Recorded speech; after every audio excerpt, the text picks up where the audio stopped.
आज हम शुरू करते हैं अपने 8वें भाव की यात्रा से, जहां पर वृश्चिक राशि आती है। तो वृश्चिक राशि का एक बड़ा कीवर्ड है, वो है सीक्रेसी और ट्रांसफॉर्मेशन। आप सभी लोग लिखिएगा इसको, क्योंकि जहां पर भी वृश्चिक आएगी वहां पर सीक्रेसी आएगी, मतलब स्पाई कैरेक्टर टाइप की चीजें आएंगी, या फिर ऐसी चीजें आएंगी जो छिपी हुई है, क्योंकि वो भाव, उसको छिद्र भाव भी, रंध भाव भी कहा जाता है। और यहाँ पर जितने भी चीजें हैं सब छिपे हुए हैं। दुनिया में जितने भी रिश्ते हैं, नाते हैं, किसी का सुख है, किसी का दुख है, किसी का धन है, वो सब छिपा हुआ है। वो वृश्चिक से ही हम देखते हैं, क्योंकि इस राशि के स्वामी जो है मंगल। मेष राशि के स्वामी मंगल और वृश्चिक राशि के स्वामी मंगल में दो अंतर है। जो मेष राशि के स्वामी जो मंगल हैं वो अग्नि तत्व के हैं, तो उनका जो एलिमेंट है वो अग्नि तत्व है। तो उनके जो डिसीजन लेने की चीजें हैं वो बहुत ही एग्रेसिव वे में है और बहुत फायरी वे में है। मतलब राजा के सेनापति हैं, तो उनका जो डिसीजन मेकिंग है वो अलग है और लोगों से। मतलब 1 5 9 का जो नेचर होगा वो वाटर एलिमेंट से हमेशा अलग होगा।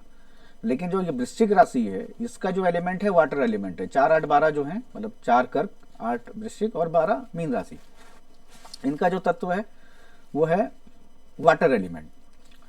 जो जल है, मैंने आपको कल भी बताया था कि जो चौथा भाव है वहां पर इमोशंस होते हैं। कर्क राशि में इमोशंस बहुत होते हैं, हर चीज को लेके हम इमोशंस मिलेंगे आपको जहां पर भी जाएंगे, जिस भी दिशा में जाएंगे। तो वहां पर जैसे बहुत सारे जो वाटर एलिमेंट्स के लोग जो होते हैं, उनको जो छोटा सा कष्ट होता है तो वो बहुत इमोशनल हो जाते हैं अपनी चीज़ों को लेके। लेकिन जो फायरी एलिमेंट के लोग होंगे या जो अर्दी एलिमेंट के लोग होंगे, उनको बड़ा दुख भी आएगा तो उसको कहते हैं कैजुअल वे में लेते हैं, चलो ठीक है कोई बात नहीं, ये लाइफ का पार्ट है। लेकिन जो वाटर एलिमेंट वाले होंगे वो मैक्स चिल्लाएंगे, वो दुनिया को 10 लोगों को बताएंगे तो कि भैया मेरी तबीयत खराब है, वो इमोशंस हैं उनके। तो जो वृश्चिक है उसका पहला वर्ड जो कीवर्ड है सीक्रेसी और दूसरा है ट्रांसफॉर्मेशन। जीवन में जो बड़े बदलाव होते हैं वो हमेशा वृश्चिक या 8वें भाव, क्योंकि जो वृश्चिक राशि 8वें भाव में आती है वहीं से होते हैं। ट्रांसफर, प्रमोशन, जो मैंने आपको पिछली बार भी बताया, जब भाव बताया था मैंने आपको, तो ये भी बताया था कि वहीं से देखे जाते हैं। अब वृश्चिक में, वृश्चिक जहां पर भी जाएगी वहां से कहीं ना कहीं चीजें सीक्रेट्स होंगी। दुनिया के जितने भी बड़े जासूस या जितने भी बड़े इस प्रकार के कैरेक्टर हुए, वो कहीं ना कहीं वृश्चिक राशि से 8वें भाव से प्रभावित हैं, या 8वां भाव उनका कहीं ना कहीं पर बहुत पावरफुल है। या तो लग्न में बैठे होंगे मंगल, 8 नंबर की राशि हो, मंगल बैठे होंगे, या फिर खाली केतु देव भी हो सकते हैं, राहु भी हो सकते हैं। जबकि राहु वृश्चिक में नीच के होते हैं, तो वहां पर इवेंट दूसरे देंगे। लेकिन जो सीक्रेसी होगी, जो छिपाने की प्रवृत्ति होगी, वो बहुत सारी चीज़ों आप समझ नहीं पाएंगे कि क्या है। मतलब मैं भी एक बहुत बड़े जासूस को जानता हूँ, और जब एक बड़ी घटना इस देश में, एक बड़ा बड़ा माफिया पकड़ा गया था, तो उस वक्त उनके घर में थे, तो करीब 6 7 घंटे हम लोग रहे होंगे। और वो वहाँ एक गेट टुगेदर था हम लोगों का, हम लोगों के जो करीबी लोग थे उनका। तो वो बार बार अंदर जा रहे थे, बाहर आ रहे थे, कभी चेहरे में वो सिकन या उनके चेहरे में आप ये चीज़ नहीं देखी कि शायद ये किसी बड़े ऑपरेशन को अंजाम दे रहे हैं। जब वहाँ से निकले 5 बजे खबर आई कि एक फलाना आदमी पकड़ा गया है। और जब भी आप देखेंगे किसी भी जो स्कॉर्पियो राशि का जो आदमी होगा, वो आपसे आंख में आंख डाल के बात अक्सर करेगा, और आप देखेंगे कि शायद उसकी आंखें की पलकें हिलेंगी नहीं, क्योंकि वो बहुत सारी चीज़ें, और उस वक्त तो उनके मन में बहुत सारी चीज़ें चल रही होती हैं। तो जो जैसे कहते हैं ना छिद्र है, मतलब वो रंध्र है या गड्ढा है, मतलब गड्ढे से आप कितनी चीज़ें निकाल सकते हैं। आसमान से आने वाली चीज़ों को, बहुत सारी चीज़ों को पकड़ सकते हैं, लेकिन नीचे से निकालने वाली चीज़ों को कम पकड़ सकते हैं। तो ये वृश्चिक के कैरेक्टर हैं कि बहुत चीज़ें छिपना, छिपाना। तो इसीलिए ये भी कहा जाता है कि जो गड़ा हुआ धन है, जो छिपा हुआ धन है, वो भी हम अष्टम से ही देखते हैं, वृश्चिक राशि से ही देखते हैं। ट्रांसफॉर्मेशन, बड़ा ट्रांसफॉर्मेशन लाइफ में उसी भाव से आता है। अब वृश्चिक की एक खास बात यह भी है कि इमोशनल, मतलब इसको इमोशन में आप इस तरह से देखेंगे, जैसे ये बेसिकली सांप का भी हाउस है। मतलब जो नाग हैं वो भी आइसोलेशन में रहते हैं, छिपी हुई जगहों पर रहते हैं, जहाँ कोई नहीं पहुंच सकता वहां भी रहते हैं। और स्कॉर्पियो आपने देखा होगा, स्कॉर्पियो की एक खास बात है कि है तो बहुत जहरीला, और वो जहर एक तरह से ये मान के चलिए मंगल का कैरेक्टर है। लेकिन उस जहर से कैंसर की दवाइयाँ या बड़ी बीमारियों की दवाइयाँ बनाई जाती हैं। तो वो क्या है, वो उसके इमोशंस हैं, मतलब दुनिया का भला करना। क्योंकि चंद्रमा जैसे कहा जाता है, चंद्रमा हीलर है, चंद्रमा की हीलिंग है। तो वही जो चंद्रमा की क्वालिटी है ना, हील करना। किसी कैंसर के पेशेंट के लिए बिच्छू की दवाइयाँ, जो उसके अंदर केमिकल, जो जहर होता है उससे केमिकल बनाया जाता है, दवाइयाँ बनाई जाती हैं। तो क्या है, वो इमोशंस भी हैं कि मैं दुनिया का भी भला करूं। और बिच्छू के लिए एक चीज़ कही जाती है, स्कॉर्पियो के लिए, कि उनके लाइफ में बहुत सारा ऐसा पार्ट मिलेगा आपको कि जहां पर वो ट्रांसफॉर्म होंगे, उनके साथ चीटिंग भी होती है उनके साथ। जैसे स्कॉर्पियो जब अपने मीटिंग पॉइंट आता उनका टाइम आता है, मेल और फीमेल जब उस पोजीशन में होते हैं, तो फीमेल उसको खा जाती है उसके बाद पूरी। एक मिनट।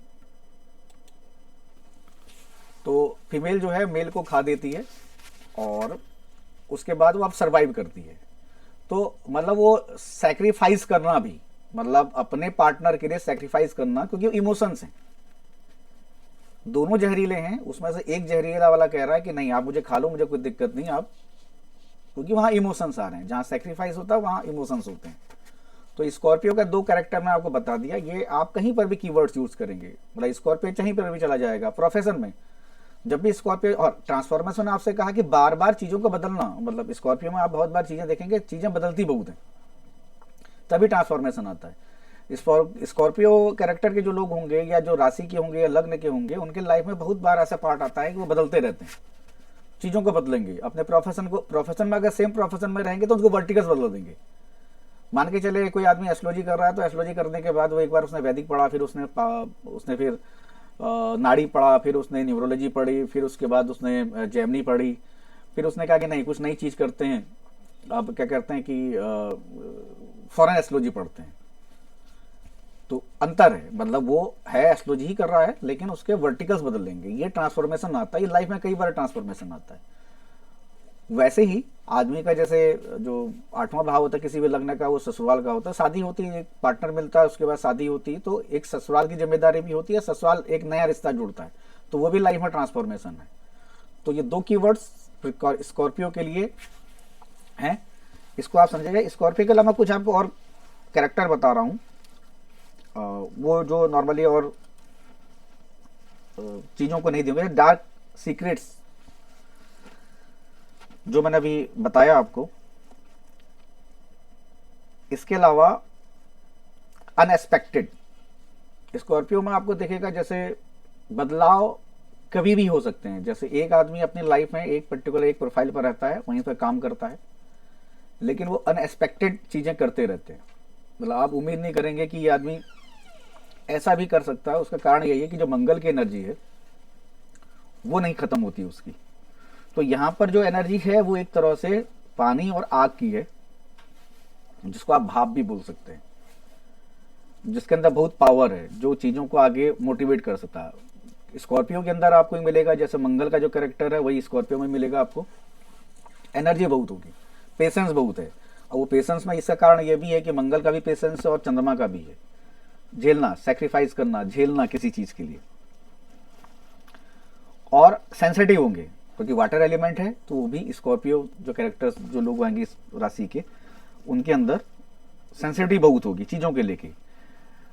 मैं स्कॉर्पियो को इस तरह से डिफाइन करता हूँ कि जिस प्रकार आर्मी वाले जो लोग होते हैं, थल सेना के, वो मेष का एक रियल कैरेक्टर है, और नेवी का जो है वो है आपका स्कॉर्पियो का, क्योंकि वहाँ वाटर एलिमेंट है। लड़ाइयाँ नेवी वाले बहुत कम करते हैं, पर कई कई सालों के बाद, 15 साल 20 साल में जब लड़ाइयाँ होती हैं, तो तब जाके नेवी का इस्तेमाल होता है। वो उस स्तर पर नहीं होता जिस प्रकार से थल सेना का होता है, आर्मी का होता है। तो वो यहाँ दो कैरेक्टर, कुंडलिनी जागरण, जो कुंडलिनी जागरण का मतलब है कि जो हमारी कुंडलिनी होती है उसका आकार ही सांप की तरह होता है, इसीलिए अष्टम भाव को कुंडलिनी जागरण के लिए भी कहा जाता है। जो ट्रांसफॉर्मेशन आता है जब लोगों की कुंडली जागरण हो जाती है, तो और कुंडली जागरण का जो पहला सोर्स है वो मूलाधार है। और मूलाधार के अगर ग्रहों के हिसाब से हम स्वामी देखेंगे तो वो मंगल ही होते हैं। गणेश जी उसके देवता हैं और मंगल उसके स्वामी हैं, क्योंकि वो सोर्स ऑफ एनर्जी है। हमारे नाभि और हमारे प्राइवेट पार्ट्स के बीच में एक पार्ट होता है जहाँ पर पूरी एनर्जी सोर्स होता है, वो कुंडली जागरण का सोर्स होता है, उसके लॉर्ड मंगल है। तो ये कुंडली जागरण का भी है क्योंकि मंगल इसके देवता हैं। किचन भी कहा जाता है क्योंकि पानी और आग दोनों किचन में है। तो अगर कभी कोई किचन को लेके कोई पूछेगा कि भाई मेरे किचन में ये प्रॉब्लम आई है, कैसे सॉल्व होगी, तो आप वहाँ पर अष्टम भाव को जोड़ देखिएगा। कोई चीज़ खो गई है, वो उसके हिसाब से तो अलग है, प्रश्न कुंडली के हिसाब से, लेकिन अगर जनरल रूटीन वे में कहे, आदमी कहे कि वो चीज़ खो गई है, तो भी आप उसको अष्टम भाव से देखेंगे क्योंकि वो एक है। इसके अलावा दुनिया में छिपने छिपाने वाली जो भी चीज़ें हैं, चाहे वो पैसा छिपाने का हो, चाहे स्त्री छिपाने का, मतलब जो स्त्री पुरुष के संबंध जो आप शादी से पहले या शादी के बाद जो छिपे हुए होते हैं, वो भी अष्टम भाव से ही देखते हैं हम। डिस्ट्रक्शन भी है, अष्टम भाव को डिस्ट्रक्टिव भी कहा जाता है क्योंकि अष्टम भाव हमारी, या जो वृश्चिक राशि है, हमारे जीवन की वो अंतिम राशि है जहाँ पर हम अपने भौतिक सुखों के लिए भागते हैं या काम करते हैं। तभी कहा गया है कि अष्टम के बाद बदलाव जो जर्नी स्टार्ट होती है वो होती है हमारे नवम भाव की, जो धर्म की होती है, ज्ञान की है। फिर कर्म पर आता है। फिर भगवान भी यही चाहते हैं कि हम उसके पास बहुत जल्दी ना पहुंचें। बहुत स्ट्रगल करने के बाद जब कर्म करेंगे तो धन कमाएंगे, धन से भी इच्छाएं जागृत होंगे क्योंकि 11 भाव हमारे डिजायर्स का भी है, तो डिजायर्स भी जागृत होंगे। फिर हम वो जो मोक्ष का भाव है, जो 12वां भाव, वहां पहुंचने में को दिक्कत आएगी क्योंकि भगवान चाहते हैं कि आप प्योर फॉर्म में आए वहां से। और पिछली बार शायद आपको ने बताया होगा कि गुरु की डेफिनेशन बड़ी साफ है। पंचम भाव में अगर गुरु होगा, कोई पंचम भाव भी ज्ञान का है, हमारे पढ़ाई का है, तो पंचम भाव में गुरु जो होगा वो बड़ा स्टाइलिश टाइप का होगा। गुरु जो कोट पहनता होगा, पैंट पहनता होगा, टाई पहनता होगा, अपने आप को शो ऑफ करता होगा, वो दुनिया को दिखाता होगा बहुत ज्ञानी आदमी है, तो पंचम भाव का गुरु है वो। नौम भाव का गुरु है जो इसका मिक्स कॉम्बिनेशन है, आधा टाई कोट पैंट पहनने वाला, दिखाने वाला, लेकिन उसके मन में कहीं ना कहीं पर यह भी है कि ना दिखाऊं मैं। लेकिन जो 12वें भाव का गुरु है वो बड़ा फक्कड़ किस्म का है, वो वही औघड़ किस्म के जो बाबा होते हैं या जिनके पास बहुत ज्ञान होता है, जैसे बाबा देवरा थे या बाबा नीम करोरी थे, मतलब औघड़ किस्म के, मतलब उनको कोई मतलब नहीं दुनिया जहान से, जो आया उसको दे दिया, जो भी आया उसके ऊपर हाथ रख दिया, जिसको जो ज्ञान पाने के लिए आया तो ज्ञान दे दिया। तो ये नौम भाव का है। तो वो जर्नी जो होती है वो नौम भाव से 12वें भाव तक होती है हमारी, जो धर्म की जर्नी है। उस धर्म में कर्म भी है क्योंकि बगैर कर्म के आप नहीं कर सकते, इसीलिए धर्म अर्थ काम मोक्ष ये एक तीसरा पार्ट है। क्योंकि हम लाइफ में हमारा 3 पार्ट आते हैं, एक से लग्न से लेके चौथे भाव तक, फिर 5वें से लेके 8वें भाव तक, और 8वें से फिर 9वें भाव से लेके 12वें भाव तक। तो जो पहला भाव है वो धर्म अर्थ काम मोक्ष, पहला भाव, और धर्म अर्थ फिर काम फिर मोक्ष। चौथा भाव मोक्ष का भी है। अब मोक्ष को इस तरह से भी आप देख सकते हैं, और 8वां भाव भी मोक्ष का है और 12वां भाव भी मोक्ष का है। चौथे भाव का मोक्ष का मतलब ये कहा जाता है सन्यासी या साधु वो आदमी भी है जिसने अपने घर की पूरी जिम्मेदारियों को निर्वाह कर दिया, अपने परिवार का पालन पोषण कर दिया, अपनी सभी चीज़ें, मतलब जो जीवन में परिवार को चाहिए वो दे दिया, तो उसके बाद वो एक तरह सन्यासी के तौर पर ही है। लेकिन अष्टम भाव का सन्यासी थोड़ा दूसरा है, वो बॉडी को छोड़ने वाला है, मतलब अपने बहुत सारी चीज़ों को, अपनी जीवन बदलाव के लिए अपने सुखों को छोड़ने वाला भाव है। और जो 12वां भाव वो भी एक्सट्रीम लेवल पे है कि आपने अपने आप को पूरी तरह से भगवान को समर्पित कर दिया। तो वो ट्रांसफॉर्मेशन का, इसीलिए अष्टम भाव को ट्रांसफॉर्मेशन का एक बड़ी यात्रा जब हम निकलते हैं तो बहुत सारी चीज़ें लेके चलते हैं हम, या बहुत सारी चीज़ें छोड़ के चलते हैं, लेके वो चलते हैं जो एक नई चीज़ें हम करते हैं कि भाई ठीक है, नहीं हमारी नई यात्रा शुरू हो रही, धर्म की यात्रा हो रही, आध्यात्मिक यात्रा हो रही, अब हम लोभ नहीं करेंगे, हम माया नहीं करेंगे। तो वो जर्नी जो स्टार्ट होती है 9वें भाव से होती है, उसका पहला पड़ाव जो होता है वो अष्टम भाव ही होता है, जहाँ छोड़ना होता है चीज़ों को। इसीलिए केतु देव, क्योंकि बहुत सारे क्लासिक में 8वां भाव माना गया, कई बहुत सारे क्लासिक्स में 9वें भाव को माना गया, इसके स्वामी जो है वो केतु देव या वृश्चिक राशि के स्वामी भी, मतलब उस तरह स्वामी। तो क्योंकि राहु केतु को कोई भाव नहीं दिया गया है, लेकिन वो ये कहा जाता है कि वृश्चिक राशि में उच्च के होते हैं, और 10वां भाव उनका मूल त्रिकोण है, और 12वें भाव भी एक तरह से वो सब लॉर्ड है। सब लॉर्ड का मतलब है कि गुरु के बाद वो वहां पर दूसरे रूलिंग करते हैं। जैसे राहु जो है 11वें भाव में सब लॉर्ड माने जाते हैं, शनिदेव उसके राशिपति हैं, और राहुदेव वहां पर उप राशिपति हैं, सब लॉर्ड हैं। तो वैसे केतु देव को भी 8वें भाव मतलब वृश्चिक में उच्च का माना जाता है, राहु को वृषभ में या मिथुन में, जो क्लासिक्स के अलग अलग है। तो 8वां भाव है स्कॉर्पियो का मतलब है ट्रांसफॉर्मेशन और सीक्रेसी। उसके अलावा अकल्ट ध्यान साधना के लिए सबसे बड़ी चीज जो है, आप जब कोई भी आदमी ध्यान साधना करता है तो वो बहुत किनारे करता है, मतलब दुनिया जहान से अलग होके करता है। तो इसलिए अष्टम भाव को साधना का भी हाउस कहा जाता है, हाउस ऑफ साधना भी कहते हैं, क्योंकि जब साधना करेंगे तो ट्रांसफॉर्मेशन आएगा। और वृश्चिक राशि जो है वो 8 नंबर है। इसको आप लिख भी लीजिएगा। जो सम राशियां हैं वो स्त्री तत्व की हैं, मतलब स्त्री गुण वाली हैं, और जो विषम राशियां हैं वो पुरुष गुण वाली हैं। तो स्त्री गुण भी है, इसीलिए वो इमोशंस भी हैं वहां पर। अब इसके बाद बात करते हैं धनु की, सेजिटेरियस की। धनु का मतलब है ज्ञान, मतलब धनु। और धनु को आप अगर आप सिंबल भी देखेंगे तो वहां पर दो चीजें दिखाई देंगी, एक घोड़ा, उसके ऊपर बैठा हुआ आदमी।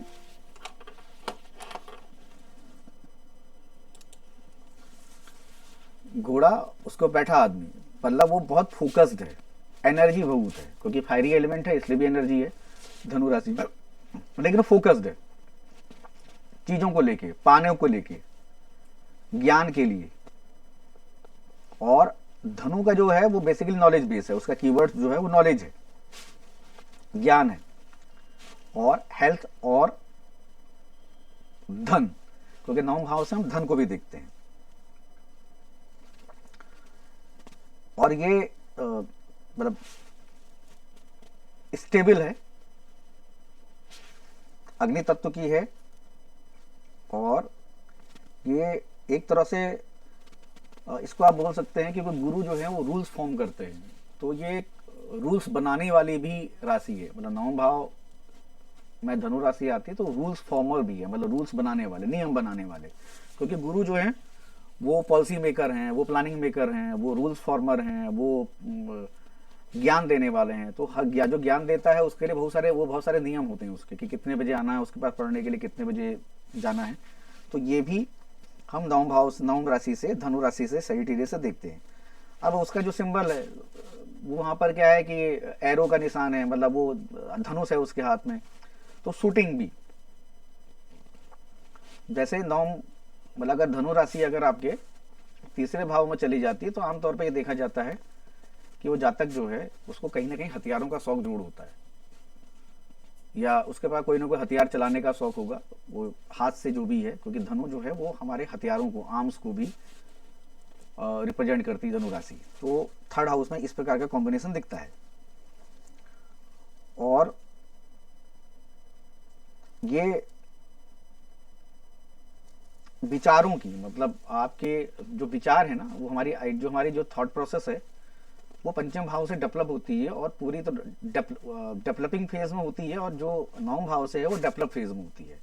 क्योंकि हायर स्टडी हम 9 भाव से देखते हैं, और धनु अगर वहां पर धनु राशि है तो वो एक डेवलप दिखा रही है, क्योंकि घोड़ा जो है वो डेवलप्ड होता है जब वो लड़ाई के मैदान में जाता है, किसी बच्चे को नहीं लिया जाता है। तो पंचम भाव इसीलिए कहा जाता है कि ग्रेजुएशन तक की एजुकेशन है, और 9 भाव जो है उसके हायर एजुकेशन के लिए है। और यहां पर क्या है कि ये एक चीज थी, इस पे मैं कहीं, हाँ, रेडिकल शब्द भी इस्तेमाल है धनु राशि के लिए। रेडिकल का मतलब थोड़ा सा जिद्दीपना, क्योंकि जो फायरी एलिमेंट के लोग जो होते हैं, या जो फायरी राशियां हैं, उस पर वो जिद्दी हैं, उनका जो नेचर है वो थोड़ा सा जिद करने वाला होता है, क्योंकि आग का नेचर है, जिद करेंगे। और अगर वही धनु राशि जब कभी, या धनु मतलब जो गुरु हैं वो आके लग्न में चले जाते हैं आमतौर पे, तो वो कहीं ना कहीं ईगो जैसी समस्याएं भी देते हैं, कि मैंने जैसा कहा या जैसे रूल्स मैंने बनाए हैं वही रूल्स सही हैं। और वक्री हो गए तो फिर तो बहुत बड़ी बात होगी। वक्री का मतलब बाद में बताऊंगा आपको। अगर वक्री हो गए तो फिर तो और बड़ी बात हो जाएगी। इसके अलावा अब हम आते हैं कैप्रिकॉर्न की तरफ। तो कैप्रिकॉर्न जो है वो बैटल ग्राउंड है आपका। जो कैप्रिकॉर्न राशि है, आपने देखा कैप्रिकॉर्न का अगर सिंबल आप देखेंगे तो आप देखेंगे कि मगरमच्छ के मुंह में बकरी, और ये एक ऐसी राशि है जो 3 तत्वों को रिप्रेजेंट करती है, वायु को भी, और आपके जल को भी, और आपके स्थल को भी, मतलब अर्दी एलिमेंट भी, ये 3 एलिमेंट को रिप्रेजेंट करती है। उसका कारण क्या है कि मगरमच्छ जो है, कैप्रिकॉर्न जो है, वो पानी में भी रहता है, जमीन में भी रहता है, और वो वायु एक तरह से, क्योंकि खुला है तो हवा भी उसको मिलती है, तो वो 3 तत्वों का, इसीलिए कैप्रिकॉर्न के लिए कैप्रिक एक शब्द है इस्तेमाल, सनक, मतलब किसी चीज को पाने की ललक, क्योंकि वो कर्म, क्योंकि राशि जो है कर्म की, बैटल है, लड़ाई है, ओपन स्पेस है। आपको पूरे कुंडली में 2 भाव ऐसे हैं जहां पर आपको एक फ्री विल मिलती है, एक तो छठा भाव है और दूसरा है 10वां भाव। यहाँ पर फ्री विल मिलती है कि आप जितना काम करेंगे, जितनी चीजें करेंगे, उसका प्रभाव आपको मिलेगा। उसका प्रभाव कैसे मिलेगा? 11वें भाव से मिलेगा। और जहां पर कैप्रिकॉर्न का मतलब यही है कि सनक पने से काम करना, या जो भी चीजें हैं वो बहुत हार्ड वर्किंग के साथ या बहुत जुनून के साथ काम करना। तो कैप्रिकॉर्न में ये आप देखेंगे, और कैप्रिकॉर्न वाले जितने भी लोग आपको जातक मिलेंगे, उनकी आंखें आपको देखें सब बड़ी मिलेंगी। जैसे मगरमच्छ का भी जो आप नेचर आप समझेंगे तो आपको दिखेगा कि वो एक अपना शिकार करता है, कुछ दिन आराम करता है। ये तकरीबन शेर में भी देखा जाता है, लियो मतलब सिंह राशि में भी देखा जाता है, लेकिन मगरमच्छ में भी ये कॉमन है। बड़ी आंखें मिलेंगी, सोचने का तरीका उसका थोड़ा सा अलग होगा लोगों से, प्रैक्टिकल वे में बहुत सारी चीज़ों को सोचेगा। अगर राशि के हिसाब से भी देखें तो ये अर्दी एलिमेंट, मतलब धन को लेके ज़्यादा सोचते हैं, क्योंकि 2 6 10 है, तो ये अर्दी एलिमेंट के हैं। और शनिदेव की राशि होने के कारण भी ये है कि शनिदेव इसकी राशि के स्वामी हैं, तो वो वहाँ पर, क्योंकि वायु तत्व की है, तो वो उसको भी रिप्रेजेंट करते हैं। और दूसरा, जैसे मैंने आपसे कहा कि मगरमच्छ पानी में भी रहता है, जमीन में भी रहता है, तो हवा का भी उसमें प्रभाव है। तो थॉट प्रोसेस बहुत होता है काम करने को लेकर। अगर कैप्रिकॉर्न कहीं पर भी है और कैप्रिकॉर्न अफेक्टेड नहीं है, मतलब ये राशि अगर किसी नकारात्मक, जैसे कैप्रिकॉर्न में ही अगर केतु बैठ जाए तो बहुत सिमटा देते हैं चीज़ों को, राहु बैठ जाए तो उनको बड़ा मजा आता है काम करने के, तो काम आदमी बड़ी तेजी से करता है। तो वो राशि जो, जैसे मैंने आपको बताया कि माहौल है, तो वहां पर कैप्रिकॉर्न जहां पर भी जाएगा वो कहीं ना कहीं पर तेजी का और थोड़ा सा लीक से हटके सोचने वाला, धन पर फोकस करने वाला। तो अब बाकी उसमें से ग्रह देखेंगे कि वो राशि जहां पर भी जाएगी वो किस तरह से। इसको रिक्रिएशन भी कहते हैं, मतलब इसको एक शब्द है इसके लिए, रिक्रिएशन कहा गया, रिबर्थ कहा गया, क्योंकि कर्म के जरिए ही हम अपना नाम, क्योंकि ये नेम फेम का भी हाउस है, और ये जो राशि है नेम फेम की भी है। आप जितना काम करेंगे उतना ही आप नाम कमाएंगे सोसाइटी में।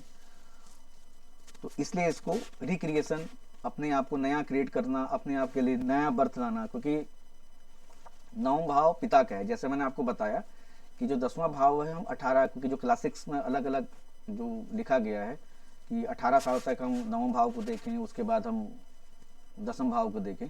तो रिबर्थ का मतलब है कि हम पिता के उस दायरे से बाहर निकलकर हम, क्योंकि सेकंड हाउस, मतलब पिता के सेकंड हाउस में आए हैं, तो हम धन कमाने के लिए अपना कर्म कर रहे हैं। वो कर्म का हाउस है, जो भी जिसका भी जातक होगा उसका 10वां भाव। तो इसके लिए पर्टिकुलर जो है वो यही है कि रिबर्थ, रिक्रिएशन, कैप्रिक मतलब हार्ड वर्किंग, और कैप्रिक मतलब सन की पना जिसे बोलते हैं। उसके बाद जो हमारा जो 11वें नंबर की राशि आती है वो आती है एक्वेरियस, कुंभ राशि। तो कुंभ के लिए है, उसको आप जैसे हम 8वें भाव, जैसे मैंने स्कॉर्पियो के लिए बताया था, तकरीबन वही कैरेक्टर आपको कुंभ में भी मिलेंगे। क्योंकि कुंभ का भी ऐसा है कि जैसे एक शब्द है कि हैंडपम्प के लिए कहा जाता है कि 4 फीट ऊपर है और 150 फीट नीचे है। तो यही तकरीबन स्थिति आपको कुंभ में मिलेगी। अगर सिंबल भी आप देखेंगे तो एक महिला जो है उसको गर्दन में मटके को पकड़े हुए पानी थोड़ा सा बाहर निकल रहा है। तो ये भी बड़े सीक्रेट्स हैं, क्योंकि ये सब लॉर्ड इसके राहु हैं और शनिदेव की राशि है, तो यहाँ पर भी जो है वो सीक्रेसी है। लेकिन ये क्या है कि आउटकम वाली राशि है, मतलब जहाँ पर भी कुंभ राशि के लोग मिलेंगे आपको, तो उनके अंदर सीक्रेसी आपको देखेंगे। लेकिन हाँ, वायु तत्व के होने के कारण क्या है कि ये इनके अंदर एनर्जी बहुत है और थॉट प्रोसेस बहुत है, कम्युनिकेटिव होते हैं। जैसे तीसरे भाव को भी हम कम्युनिकेशन, तो एक कीवर्ड्स आप लिख सकते हैं कम्युनिकेटिव। ये राशि जो है वो कम्युनिकेटिव है, दूसरा है कि ईगो, बहुत ईगो होता है कुंभ वालों में भी, क्योंकि शनिदेव की वो मूल त्रिकोण राशि है, और दूसरा उसके सबलॉर्ड राहु देव है। तो इसको, इस राशि को हम बोलते हैं डिजायर्स भी बोलते हैं, क्योंकि जो 11वां भाव है हमारे डिजायर्स का भी होता है, तो उस राशि को भी हम डिजायर्स के तौर पे लेते हैं कि जो हमारी इच्छा है, आउटकम है, बेसिकली ओवरऑल आउटकम है। तो इस जो कुंभ राशि के लोग मिलेंगे आपको, वो बड़े फोकस होते हैं काम को लेके, लेकिन अपनी चीजें कभी किसी को बताएंगे नहीं बहुत ज्यादा, तो वो हमेशा सीक्रेसी रखते हैं। और इसको, इस राशि को जहाँ पर भी एक्वेरियस होगा तो वहाँ पर वो लोगों से मिलना जुलना, लोगों की मीटिंग होना।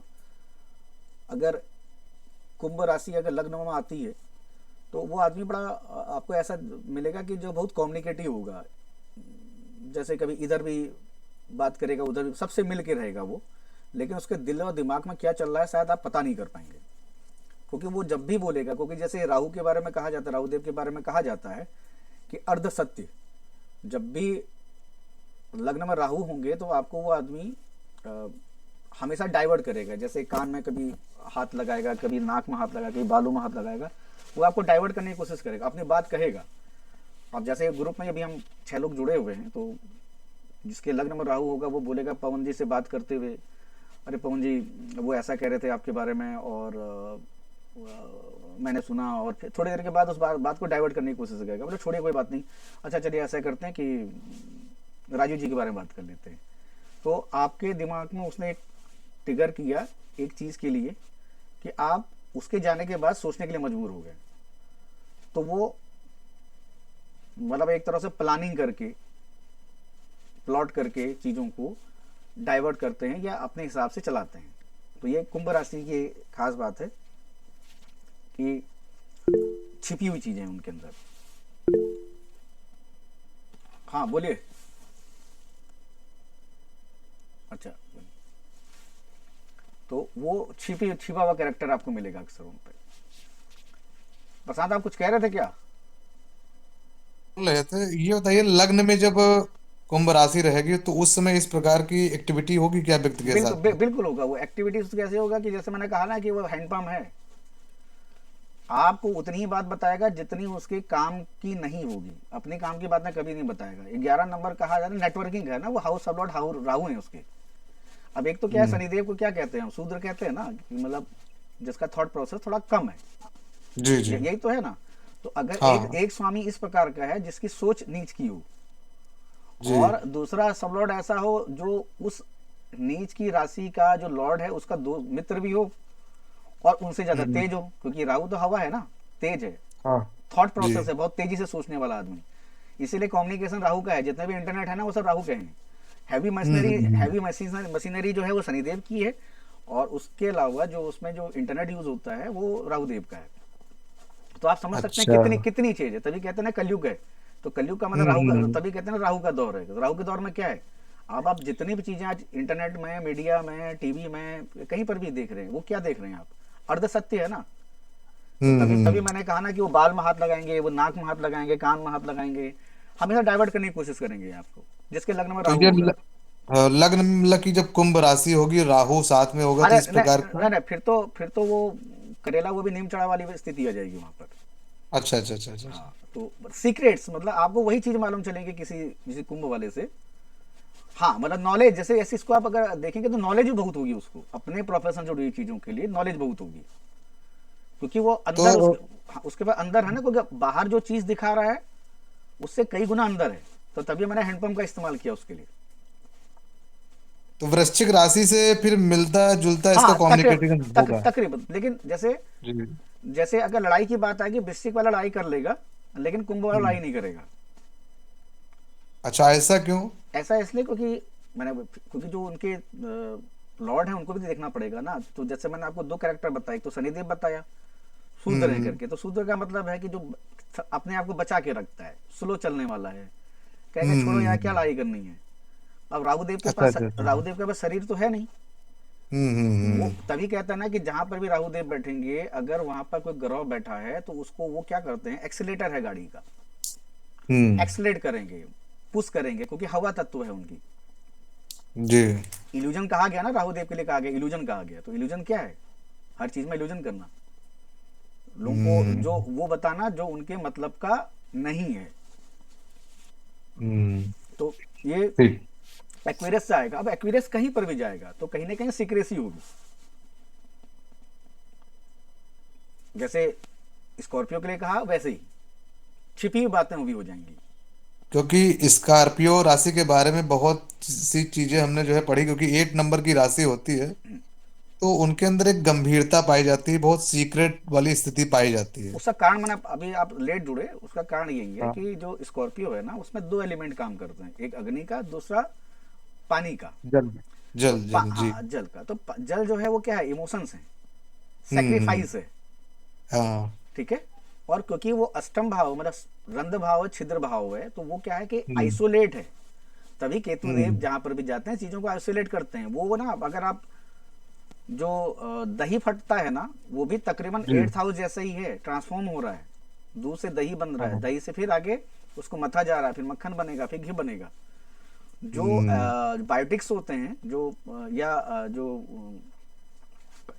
इसको आप केंचुआ भी बोल सकते हैं, कि जो मिट्टी को खाकर खाद बनाते हैं, तो वो भी हम्म। वो भी केतु का रिप्रेजेंट है। वो भी केतु देव को, इसीलिए इसीलिए अष्टम भाव को, केतु वृश्चिक राशि को केतु भाव की, केतु देव की उच्च राशि मानी जाती है। वो थॉट्स अलग अलग हैं, कुछ नवम भाव कहते हैं, कुछ अष्टम भाव कहते हैं। ठीक है। नवम भाव में जब केतु देव जाएंगे तो आपको धर्म से अलग कर देंगे, लेकिन अगर आप साधना करने की बात कहेंगे तो अष्टम भाव से काउंट होंगे। हम्म। क्योंकि जैसे राहु देव के लिए बोला जाता है कि 2 नंबर वृषभ और मिथुन के लिए कहा जाता है। हम्म। ठीक। लेकिन वो तो वो जो ट्रेट है ना, उनका जो गुण है, वो तकरीबन आपको दोनों भाव में देंगे। तो इसका कारण सर ये है कि हाँ, बोलिए बोलिए। सर इसका कारण ये है कि पहली बात तो ये जल तत्व राशि हुई, और हाँ। इसका जो लॉर्ड हुआ, प्लेनेट हुआ, वो मंगल हुआ, जो कि सेनापति है। तो हाँ इस कारण आप नहीं नहीं बता नहीं रहे हैं नहीं कि नहीं वो नहीं, लड़ाई मतलब। सेनापति हैं, लेकिन वो सेनापति भी जो है ना, वो नेवी वाले हैं, जो रेगुलर अच्छा बेसिस अच्छा। पे लड़ाई नहीं करते हैं। तभी मैंने कहा कि उसको नेवी से आप कनेक्ट करिए। हम्म।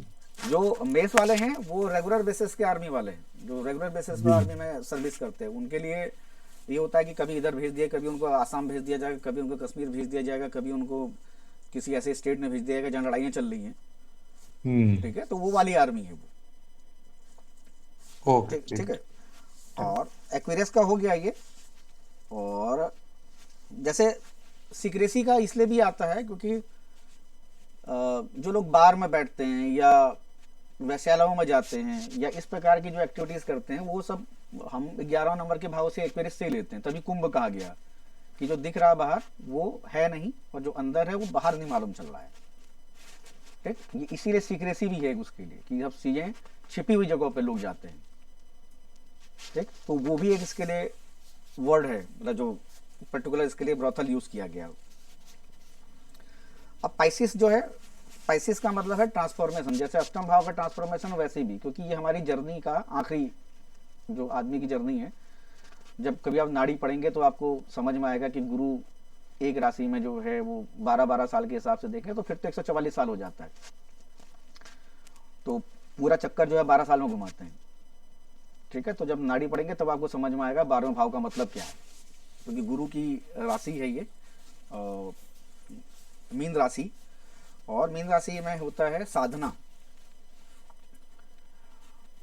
तपस्या, साधना और बदलाव जीवन का। क्योंकि आपने देखा होगा, सिंबल भी आप देखें, क्योंकि आप अगर आज राशि पढ़ रहे हैं, क्योंकि आज मैंने वृश्चिक से ही शुरू किया, तो कल शायद मैंने कर्क और मिथुन का और इन सब का बताया था, सिंह का भी बताया था। तो आप राशियों के सिंबल जरूर देखें। मैंने कल सिंबल का जिक्र नहीं किया, तो सिंबल जरूर देखना चाहिए।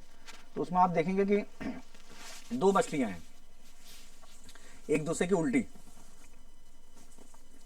एक का मुंह दूसरे की पूंछ पे है और दूसरे का मुंह उसके पूंछ पे है। ये क्या है? जीवन का चक्र जो है, बदलाव का चक्र है, अंतिम यात्रा, एक फॉर्म से दूसरे फॉर्म में जाना। अब यहां क्या है कि इमोशंस भी है धर्म को लेके इमोशंस मिलेंगे, भावनाएं, क्योंकि वाटर एलिमेंट है। ज्ञान से जुड़ी चीजों में इमोशंस होगा। मैक्सिमम प्रायोरिटी क्या होगी? ज्ञान को लेके होगी, नॉलेज को लेके होगी। Knowledge, emotions. ठीक है।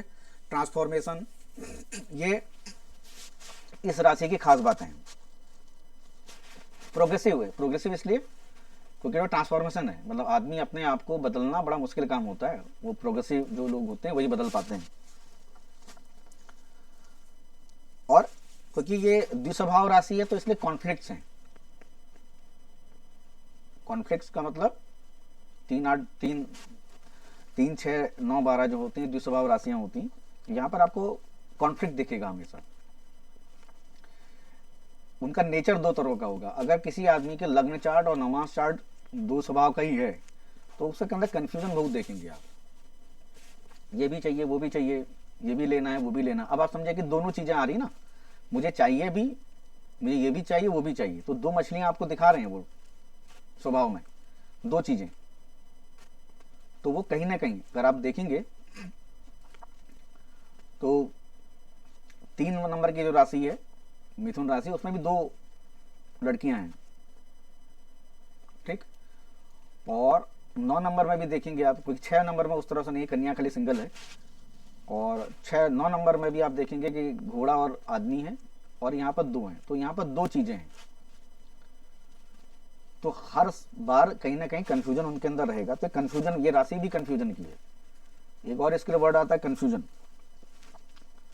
जो कॉन्फ्लिक्ट मैंने आपसे कहा वो, अब ये स्त्री तत्व की है तो इमोशंस हैं, वाटर एलिमेंट है तो इमोशंस हैं, नॉलेज भी है, और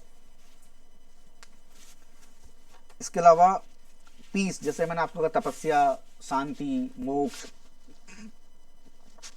हमारी जीवन की जो बड़ी यात्राएं हैं वही 12वें भाव से हम देखते हैं, 7वें भाव से भी देखते हैं, 9वें भाव से भी देखते हैं, 12वें भाव से। तो 12वें भाव से हम और आमतौर पर हम देखते हैं विदेश यात्राओं का, उसको भी देखते हैं, क्योंकि पानी है इसलिए रिवर भी दे रखा है।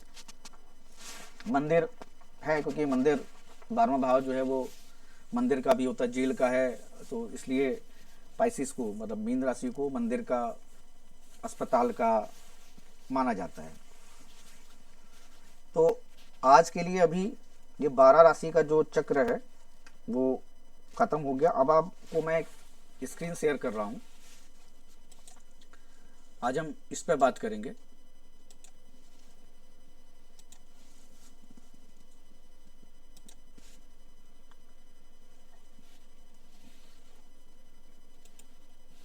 आप सब लोग को दिख रहा है?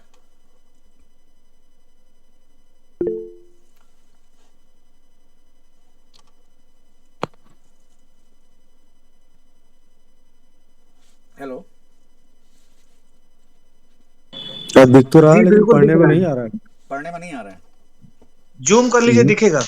जूम करें, कहाँ से करें इसको जूम? हाँ ठीक, ठीक नहीं, है, जूम, हो गया। जूम यूजर करें तो दिखेगा।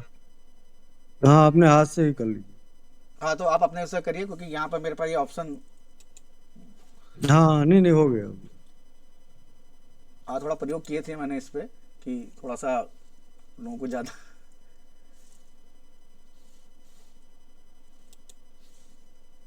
अब दिख रहा है अब अच्छे तरीके से?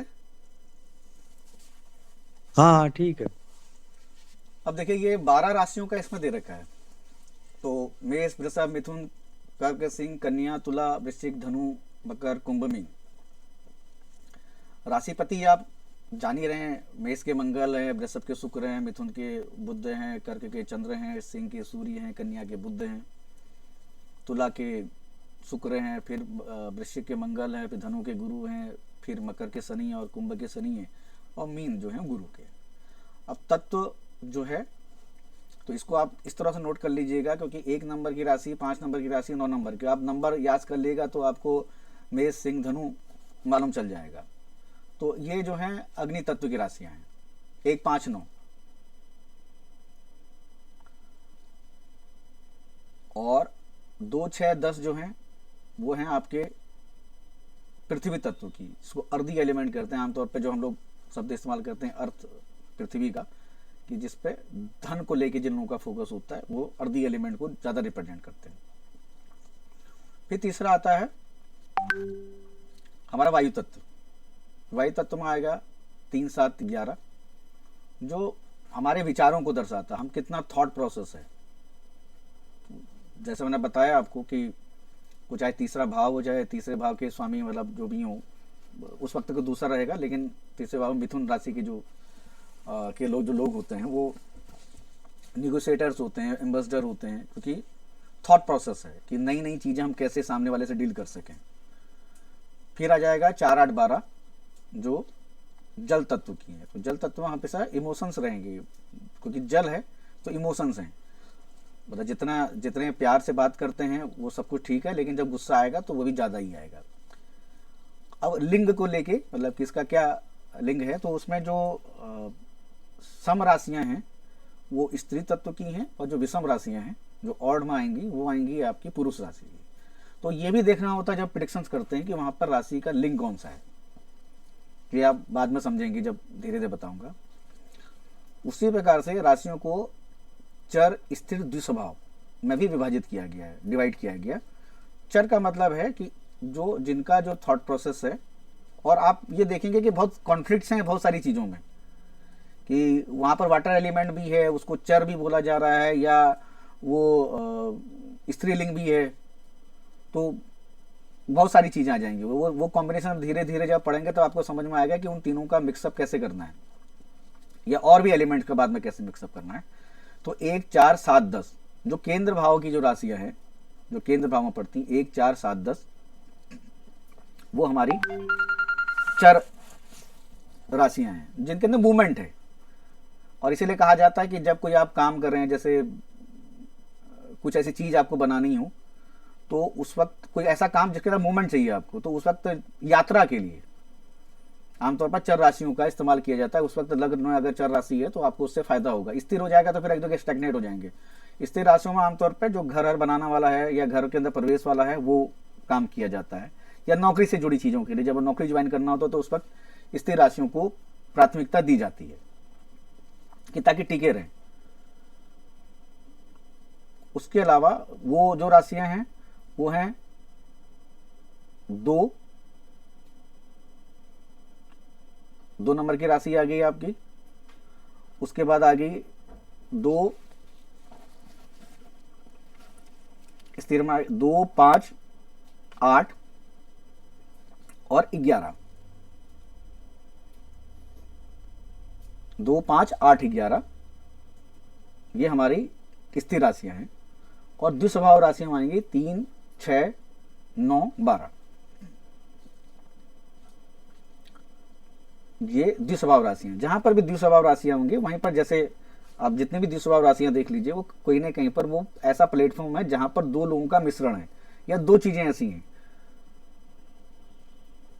तो वहां पर उनके सिंबल भी तकरीबन आमतौर पर जो है वो 2 हैं। एक कन्या को अगर छोड़ देंगे तो कन्या में उस प्रकार कॉम्बिनेशन नहीं है। अब आते हैं इसको गुणों को लेके। तो जो राजा की तरह, या जिनका नेचर, राशि का मतलब है कि जो राजा की तरह अपना जीवन जीना चाहते हैं, या जिनके अंदर वो तत्व हैं हमको सुख मिले, तो उसमें मेष आती है 1 नंबर की राशि, 2 नंबर की राशि, फिर आती है 7 नंबर की, फिर आती है आपकी वृश्चिक जो 8 नंबर की राशि है।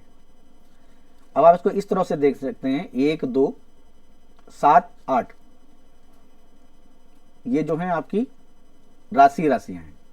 सात्विक राशियां जो हैं 3 मतलब मिथुन, कर्क 4 और धनु, क्योंकि गुरु की राशि है सात्विक राशि में आएगी। ये 3 राशियां जो हैं वो सात्विक है, 1, 2 आती। अब उसके आ जाएगा तमोगुणी, मतलब जो मिक्सअप हैं, मतलब उनको जैसे नॉनवेज का सेवन करने वाले या जो भी तमस से जुड़ी चीजें भी हैं, उनके लिए आप सिंह हैं और मकर है। हाँ, मीन भी सात्विक में है। 4 राशियां उसमें। तो इस पे क्या है कि आपका उसमें राशि होगी सात्विक। तमोगुणी में सिंह हो गया, कन्या हो गया, और मकर हो गया, और कुंभ हो गया। शनिदेव की राशि दोनों मकर और कुंभ, और आपकी सिंह राशि और कन्या। मतलब इसको आप इस तरह से लिख सकते हैं 5, 6 और 10, 11, ये इनके गुण हैं।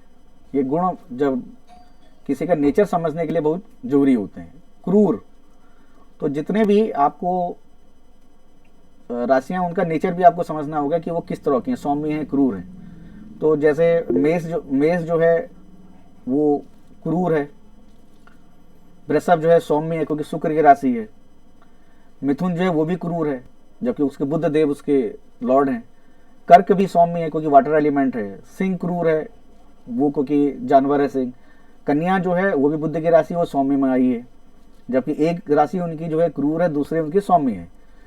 तो वो नेचर वहां दिख जाएगा कि कन्या का थोड़ा सॉफ्ट है क्योंकि औरत का नेचर है।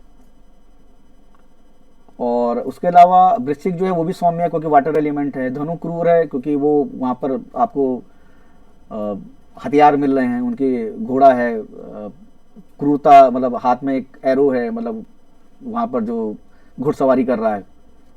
मकर जो है, अब समझो मकर जो है, मकर राशि है, उसका जो सिंबल है वो मकर का है, लेकिन यहाँ सौम्य है क्योंकि ये सौम्य इसलिए क्योंकि वो शनिदेव से जुड़ी हुई है। और वहीं दूसरी राशि जो है वो कुंभ है, वो क्रूर है, तो क्योंकि वो मूल त्रिकोण की है और वो राहु के सब लॉर्ड होने की वजह से क्रूरता वहां दिखती है। अब जाति से क्षत्रिय हैं जो है मेष हैं, और वृषभ जो है वो वैश्य हैं, उसके अलावा मिथुन जो है वो शूद्र है, कर्क जो है वो भी सौम्य है, सिंह जो है नहीं सॉरी मैं कुछ वो बता रहा था, जाति बता रहा था। मेष जो है क्षत्रिय है, वृषभ जो है वैश्य हैं, मिथुन जो है वो शूद्र हैं, और कर्क जो है ब्राह्मण। वाटर एलिमेंट वाली जो राशियां हैं वो ब्राह्मण हैं के उसमें आती हैं। और जो 1, 5, 9 अगर आप ये देखेंगे तो ये आपको मिलेंगी क्षत्रिय की, और 2, 6 और 10, 2, 6 उसमें कौन सी है, वैश्य शुद्ध ब्राह्मण, हाँ ना 3, हाँ 3, 2 आएंगी आपकी वैश्य में 2 नंबर की, और कन्या 2, 6 और 10, हाँ ये आ गई आपकी वैश्य की। और जो शूद्र आएंगी 3, उसके अलावा 7 और कुंभ 11, वो शूद्र में आ जाएंगे 11 नंबर की राशि। और जो जल तत्व की है ब्राह्मण में आती हैं। अब बलि है क्योंकि जो राशियों के जो बल है वो काफी अहम रोल प्ले करते हैं। जैसे जो बलि जो राशियां हैं, जैसे रात्रि बलि जो हैं वो आप देखेंगे मेष है, वृषभ है, और मिथुन है, और कर्क है, और सिंह है। ये जो राशियां होती हैं ये रात के वक्त बलि होती हैं, उसमें भी मकर भी रात्रि बलि है। तो ये राशियां अगर उदय हो रही हैं तो उस आदमी का नेचर, जैसे बहुत सारे लोग ऐसे होते हैं जो इन राशियों के आमतौर पर उनको रात में काम करना बड़ा अच्छा लगता है, रात में अपना समय बिताना अच्छा लगता है, लोगों से मिलना जुलना अच्छा लगता है। और जो दिन वाली राशियां हैं जिसमें कन्या है, तुला है दिन वाली, वृश्चिक भी दिन वाली है, धनु भी दिन वाली है, और कुंभ भी दिन वाली है। उसमें जो मीन राशि को उसको द्विस्वभाव राशि है, तो इसलिए दिन और रात्रि दोनों को बलि माना गया है उस पर। अब दिशा स्वामी है जो 1, 5, 9 की जो राशियां होंगी वो उनका पूर्व डायरेक्शन है, मतलब ईस्ट की तरफ। और 2, 6, 10 वाली राशियां हैं वो आपकी दक्षिण दिशा की तरफ। और जो पश्चिम दिशा में है वो हैं आपके 3, 7, 11 वो पश्चिम की हैं, और उत्तर दिशा की जो 4, 8, 12 हैं। तो आपने देखा होगा कि चंद्रमा के लिए मतलब कर्क राशि के लिए ये कहा जाता है कि उत्तर दिशा में बलि है क्योंकि वाटर से जुड़ा एलिमेंट है, और शुक्र के लिए भी कहा जाता है कि वो उत्तर दिशा में बलि होते हैं। तो जो ये कर्क है, जो वाटर एलिमेंट से जुड़े जो राशियां हैं वो उत्तर दिशा में बलि होती हैं। इसके अलावा जो मेष हैं वो पित्त से है, मतलब 1 नंबर की राशि। 2 नंबर की राशि है आपकी वात की जो वृषभ है। मिथुन जो है वो आपकी धातु की है। कर्क जो है वो कप प्रवृत्ति की होंगी। जो वाटर एलिमेंट की जो राशियां हैं वो आपको हमेशा कप प्रवृत्ति की मिलेंगी। जो राशियां अग्नि तत्व की हैं वो पित्त से संबंधित मिलेंगी। और जो पृथ्वी तत्व की हैं वो वात से मिलेंगी, और जो धातु वाली हैं वो आपको वायु तत्व की राशियां हुए हैं 3, 7, 11।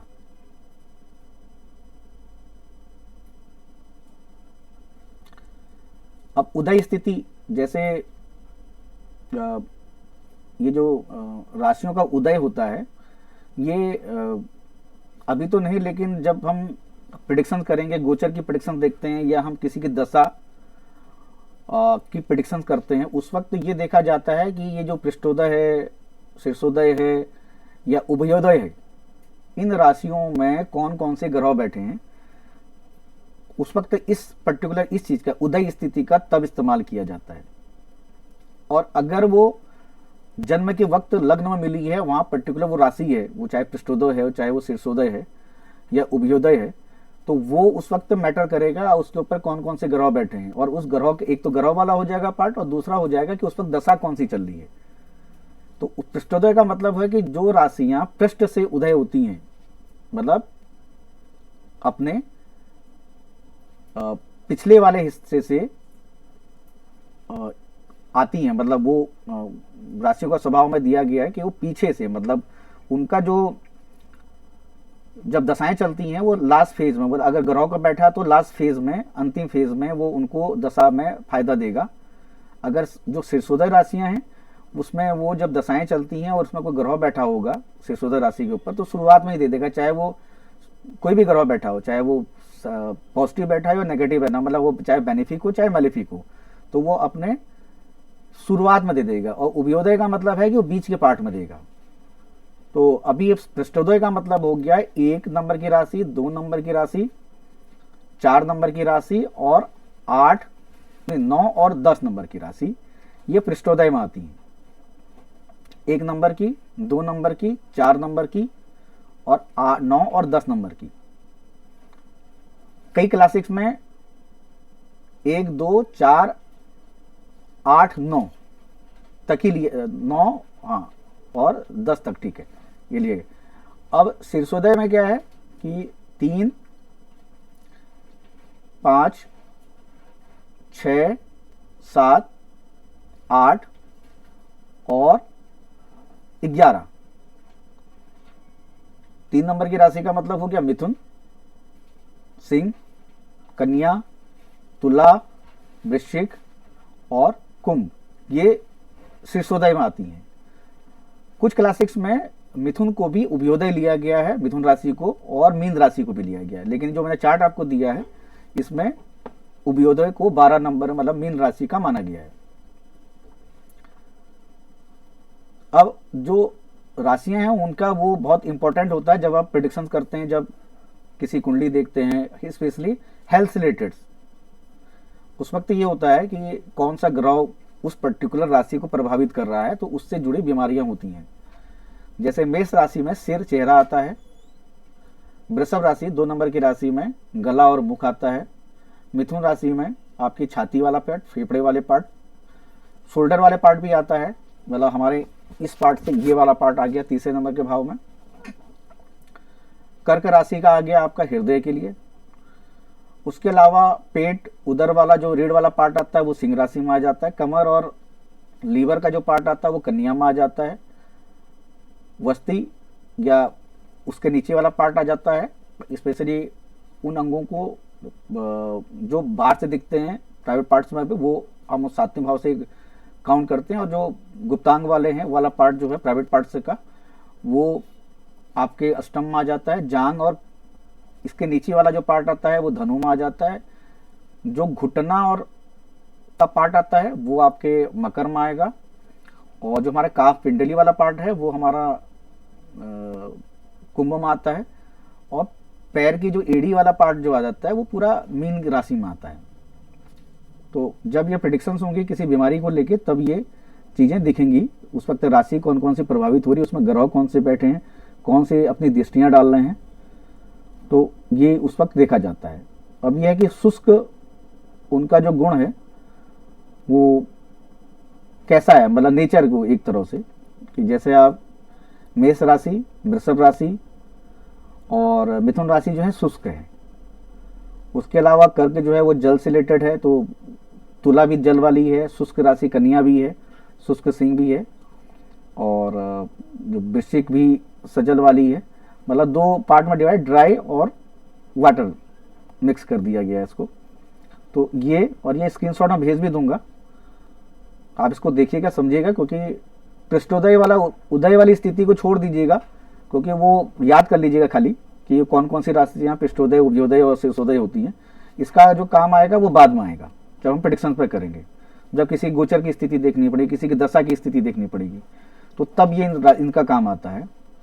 जब बच्चा पैदा होता है उस पर भी समझ जाते हैं तो कि कौन सी राशि पृष्ठोदय है, शीर्षोदय है, मतलब लाइफ में उसको ग्रोथ कब मिलेगी।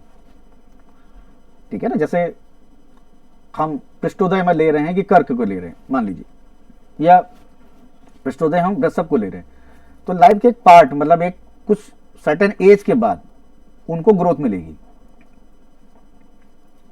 इसको आप, क्योंकि बाद में है ना, पृष्ठ वाला पार्ट है, बैक वाला। उभयोदय वालों का क्या होगा, बीच में मिल सकती है, मतलब इधर भी मिल सकती है, उधर भी मिल सकती है। लेकिन शीर्षोदय वालों का क्या है कि वो राशियां जो शीर्षोदय वाली राशियां होती हैं उनको, क्योंकि अगर आप उसको एक तरफ से इस तरह से भी कनेक्ट करना चाहेंगे, वो हर राशि के हिसाब से अलग अलग होगा। मेष की तरफ से अपने आप कनेक्ट वो कर सकते हैं उसको आप, जैसे मिथुन से भी आप चले शीर्षोदय कर दीजिए। मिथुन क्या है, कम्युनिकेशन है, बच्चे बोलने जल्दी शुरू करते हैं, जल्दी सब चीज़ें होती हैं, कम्युनिकेटिव होते हैं, तो वो आपको दिखेगा बच्चे के अंदर, क्योंकि बुद्ध है ना, तो जल्दी वो चीज़ों को कैच करते हैं, जल्दी सोचते हैं कि हमारी नौकरी लग जाए।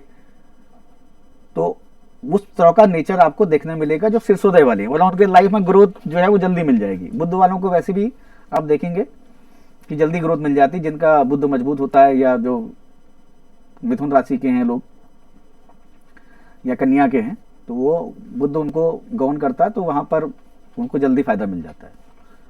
तो आज के लिए इतना ही है, बाकी और किसी से सवाल पूछना तो पूछिए, फिर मैं आपको बताता रहूँ।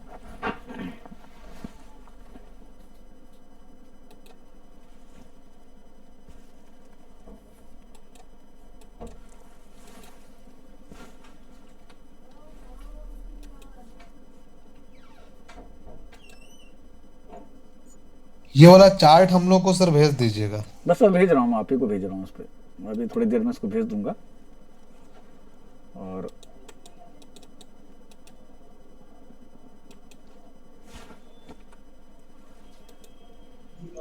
गुरुजी एक प्रश्न था हमारा, पूछिए। जैसे आप वो अष्टम, कहीं कहीं ये सुनने को मिलता है हाँ, कि आपका अष्टम एक्टिवेट है, आपको जो है मतलब इस तरीके से कहते हैं, तो ये अष्टम एक्टिवेट होने क्या मतलब होता है? कोई भी भाव जब भी एक्टिवेट होगा, मतलब कोई भी भाव एक्टिवेट का मतलब है कि अष्टमी क्यों, आपका तीसरा भाव भी तो एक्टिवेट हो सकता है। मतलब भाव तो हाँ, कोई भी ये बात सही, लेकिन जनरली जो है एक्टिवेट के बारे में अगर बोलते हैं नहीं नहीं, तो कष्ट नहीं, जब भी कोई भी सवाल आपका कष्ट से जुड़ा होगा, बीमारियों से जुड़ा हुआ होगा, तो कहीं ना कहीं पर लोग बोलेंगे कि अष्टम भाव एक्टिवेट है, क्योंकि दुख का भाव है, आपको कष्ट हो रहा है। अब वैसे तो छठा भाव भी कष्ट का है, 12वां भाव भी कष्ट का। अगर आदमी हॉस्पिटल में एडमिट हो गया तो कहीं ना कहीं उसका 12वां भाव एक्टिवेट होगा। अभी मैंने एक पर्सनल वीडियो भेजा था, तो मैंने उसका मैं जिक्र इसीलिए कर रहा था कि वो दो लोगों का किडनैप हुआ ना, फिल्म एक्टर जो थे, वो एक मुश्ताक अहमद, वो शेखिया और उसका राजूपाल का, तो कहने का 12वां नंबर का भाव एक्टिवेट हुआ होगा ना उनका, तो तभी तो उनको किसी ने किडनैप किया और कहीं छिपा के रखा, तो उनका 12वां भाव 8वां भाव का क्या कॉम्बिनेशन बना होगा। तो जब भी कष्ट आएगा तो कष्ट से जुड़ी चीजों के लिए आप अष्टम भाव पर, लोग कहते हैं कि अष्टम भाव, लेकिन अष्टम भाव जब एक्टिवेट होता है तो जीवन में बड़े ट्रांसफॉर्मेशन भी देता है, बड़े बदलाव भी देता है और बड़ा सुख भी देता है। जैसे बहुत सारे ऐसे लोग हैं, जैसे एक मेरा क्लाइंट है, वो सडनली उसको क्लाइंट छोड़ दिए चले। मैं अपनी चीज बता देता हूं आपको। अभी रिसेंटली हमारे गांव में, मेरे गांव में जो है एक रिसोर्ट बन रहा है, बहुत बड़ा रिसोर्ट बन रहा है, 3 किलोमीटर 4 किलोमीटर के दायरे में। सड़क गई हुई है और ऊपर की जमीन पूरी बिक चुकी है। मतलब हमारी भी जमीन जो है वो आज से 7-8 साल पहले दादी के कहने पर निपटा दी गई, दे दी गई। अभी रिसेंटली क्या हुआ कि एक जमीन आई और जिसपे ओनरशिप किसी की थी, ओनरशिप किसी की थी, लेकिन उस जमीन पे उसके ऊपर नीचे, क्योंकि पहाड़ में तो सीढ़ीनुमा खेत होते हैं, एक के नीचे इस प्रकार से। तो एक ऊपर वाले खेत और नीचे मतलब 1 और 3 के बीच में 2 नंबर का खेत था। उस खेत की काम तो वही करते थे किसी दौर में, जबकि 30-40 साल 40-45 साल हो चुका उनको गुजरात गए हुए। तो अब उनकी माता जी या उनके दादी या दादाजी करते होंगे खेत को, तो उस वक्त क्या होगा कि हो सकता है कि एक्सचेंज हो गया हो, या एक्सचेंज नहीं भी हुआ तो हमने कहा कि हमारे घर से बहुत दूर है, आप कर लीजिए उसको। तो उनकी ओनरशिप है, ऑन पेपर्स नहीं है। लेकिन सडनली हमको मालूम चला कि हमारी ओनरशिप है, और पूरे गांव में तो सब जमीन बेच ही रहे हैं। तो हमें क्या फायदा, हमें पैसा मिल गया। तो वो धन जिसके लिए ना मेरे पिता ने मेहनत की ना मेरे चाचा ने मेहनत की, तो कहीं ना कहीं उनका अष्टम भाव एक्टिवेट हुआ होगा, तभी तो बड़ा धन मिला। यहाँ तो कोई उम्मीद ही नहीं कर रहा था कि वो अष्टम भाव का हमारा हमको वो धन मिलेगा कहीं कभी। तो अष्टम भाव जो एक्टिवेट होता है तो ट्रांसफॉर्मेशन देता है, आपको गड़ा धन भी देता है। मेरा क्लाइंट था, उसके पास भी ऐसी स्थिति रही, उसके पास और अगर मान लीजिए अष्टम में गुरुजी, अष्टम में मान लीजिए कि शनि हो 1 नंबर में, तो राशि मेष राशि में अगर शनि आ गया, अब शनिदेव नीच के हो गए, तो आपका क्या हो गया कि 1 नंबर की राशि किसकी है? जैसे सिर का भी दिखा नहीं सामने, सिर और चेहरा आपका। हाँ। 1 नंबर की राशि जो अष्टम भाव जो है वो हमारे बहुत सारी चीजों को भी दर्शाता है, पेट के वाले पार्ट को भी दर्शाता है। तो शनिदेव क्या करेंगे, पेट से जुड़ी बीमारी या सिर से बड़ी जो बीमारी आपको देंगे, क्योंकि शनि कष्ट के कारक है। अभी तो मैंने आपको ग्रह पढ़ाया नहीं है, तो हर ग्रहों के अपने अपने कीवर्ड्स हैं, अपने अपने ग्रहों के कैरेक्टर्स हैं। तो शनिदेव, अब शनिदेव अष्टम भाव के कारक भी हैं, मतलब जितने कष्ट के भाव हैं ना सबके कारक शनिदेव हैं, 6, 8, 12 के जी। तो कारक हैं। तो कारक होने की वजह से क्या है, जो कारक जब अपने भाव में बैठ जाता है ना, उसका भाव का नाश कर देता है। कारका भाव नाशम बोलते हैं इसे, ये प्रशांत जी ने सुना होगा। तो जी। हाँ, तो कारक जो होता है अपने भाव का नाश कर देता है, लेकिन वही कारक ग्रह जो दूसरी जगह जाता है तो वो नाश नहीं करता है। अब इसमें बहुत सारी बाद में इक्वेशंस आएंगी। तो शनिदेव वहां जाएंगे तो आपको बीमारी दे देंगे, सिर से जुड़ी बीमारी दे देंगे, चेहरे से जुड़ी बीमारी दे सकते हैं। तो और अगर वहां बुध भी आ गया तो आपको ये भी तो हो सकता है कि स्किन से जुड़ी प्रॉब्लम हो सकती है आपको, जो लॉन्ग लास्टिंग हो, जो कभी खत्म ही ना हो। ये आपकी जन्म कुंडली के हिसाब से। और यही स्थिति अगर आपकी गोचर में आ गई, शनिदेव 2.5 साल रहेंगे एक हाउस में, बुद्धदेव तो पूरी चार्ट को 3 बार आ जाएंगे आपको घूम घाम के। सर बुद्ध का तो स्वभाव ही यही होता है कि पापी के साथ में पापी फल देता पाप है, देंगे, अच्छे के साथ में अच्छा देता है। अच्छा फल देंगे। अब नहीं, अब वो डिग्री सिस्टम जब समझेंगे तब आपको समझ में आएगा कि वो किसके अंडर में देंगे। अब मान के चलिए जी, मैं अभी क्विट करना चाहूंगी, थोड़ा मुझे जाना पड़ रहा है, तो नेटवर्क थोड़ा मेरा डिस्टर्ब हो रहा है। कोई बात नहीं। Thank you. ठीक, तो वहां पर शनिदेव आपको उससे जुड़ी बीमारियां देंगे, सिर से जुड़ी बीमारियां हो सकती है, पेट से जुड़ी बीमारियां हो सकती हैं। ठीक है, अब नीच राशि हो गई तो क्या होगा, ये भी हो सकता है कि आपको कुछ ऐसी बीमारी जो मालूम ही ना चले, क्योंकि शनिदेव वायु तत्व के कारक हैं। जब राहु भी बैठ गए जाएंगे वहां पर तो कई बार ऐसा होगा कंफ्यूजन हो जाएगा, आपको बीमारी है या नहीं। 10 डॉक्टरों को दिखाएंगे, कोई कहेगा कुछ नहीं निकला, लेकिन आपको बीमारी है, या 10 डॉक्टर आपसे कह रहे हैं कि आपको बीमारी है और वाकई में आपको बीमारी ही नहीं है, तो कंफ्यूजन क्रिएट हो जाएगा वहां पर। तो फिर ग्रह जैसे आएंगे उस ग्रह के हिसाब से वहां पर आपको इवेंट्स मिलेंगे। लेकिन हाँ, शनिदेव अगर बैठे हैं अष्टम भाव में, 6ठे भाव में, 12वें भाव में, कहीं ना कहीं कष्ट देंगे आपको। वो कष्ट किसी चीज का भी हो सकता है। अब आपको विदेश भेज दिया उन्होंने, घर से आपको मोक्ष दिला दिया, क्योंकि केतुदेव और शनिदेव दोनों मोक्ष कारक हैं एक तरह से। सेपरेशन टेंडेंसी है, जब शादी के भाव में शनिदेव और केतुदेव बैठ जाते हैं वो सेपरेट कराते हैं, मतलब वो सन्यासी टाइप का युग बना देते हैं। तो इसीलिए कहा जाता है कि शादी के भाव में शनिदेव तो अच्छे हैं, क्योंकि वो अगर भाव के हिसाब से देखें तो अच्छे हैं, लेकिन क्या है कि उनकी जो टेंडेंसी है वो सेपरेटिव है। अपने नीच राशि में बैठ जाए वहां पर, वही 7 नंबर के भाव में 1 नंबर की राशि आ गई, तो वो तो फिर पल्ला छुड़ा देंगे केतु के साथ बैठे हैं। तो अब वहां पर फिर देखना पड़ा ग्रहों की डिग्री कौन कौन सी है, मतलब कौन ग्रह उसमें बलवान है। जैसे आप अपने घर में बलवान होते हैं, ठीक है, अब आपके घर में कोई भी दोस्त आया तो किसी भी तरह से बैठे होंगे, तो इसलिए कहा जाता है कि वो डिग्री सिस्टम हमेशा देखना चाहिए कि किसकी कितनी डिग्री है।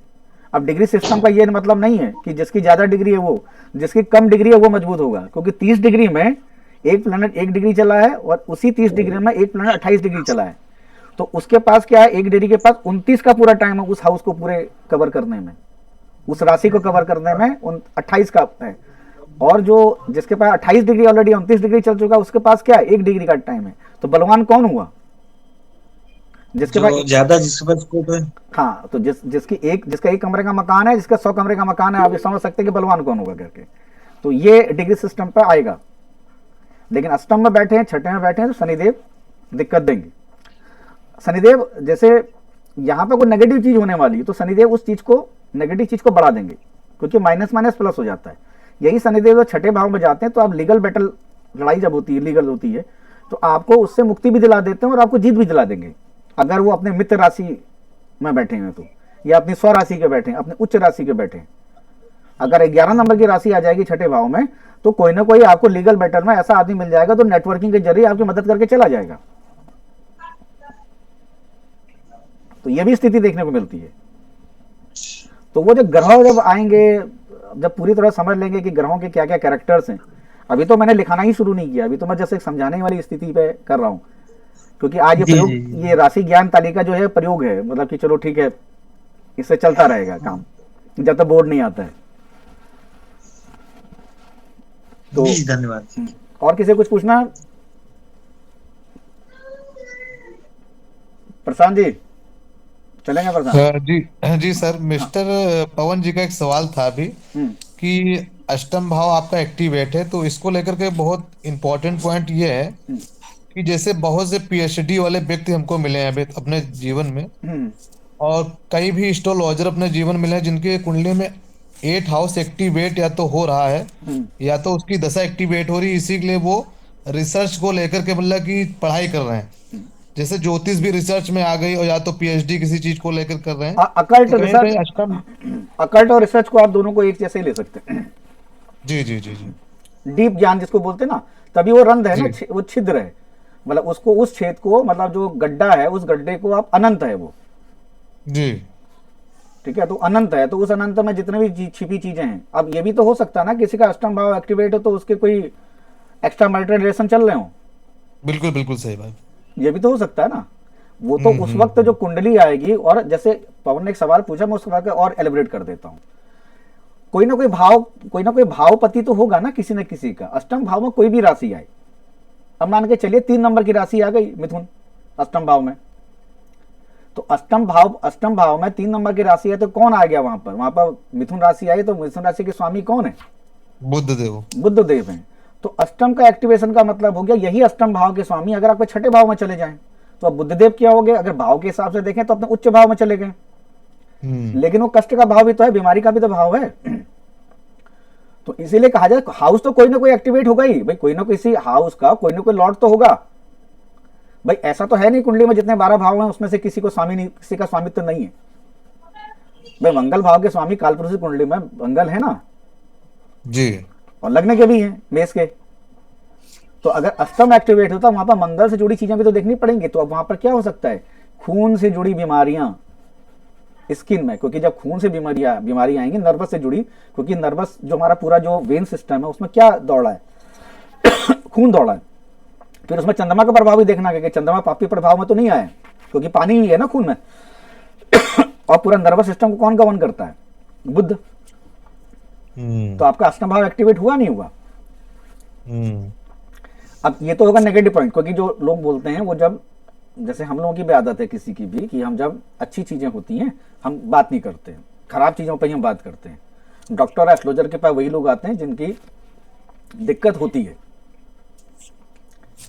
तो अब वही अष्टम से यह भी तो हो सकता है कि वो कोई ऐसा गड़ा हुआ धन जिसके लिए उनके कोर्ट में लड़ाई चल रही हो, अष्टम भाव के स्वामी चले गए हों छठे भाव में ही।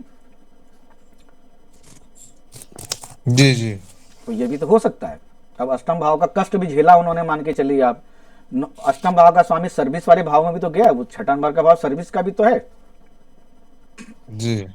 तो आप कहाँ चला, वो आदमी कहाँ चला गया? सर्विस से जुड़ी जो पुरानी उसने दिक्कतें झेली हैं, और लीगल बैटल कर रहा है या लड़ाई कर रहा है, कोर्ट कचहरी कर रहा है, तो उससे ये भी तो हो सकता है कि पैसा मिल जाए, जो गड़ा हुआ धन था जिसके उसने उम्मीद ही नहीं की थी।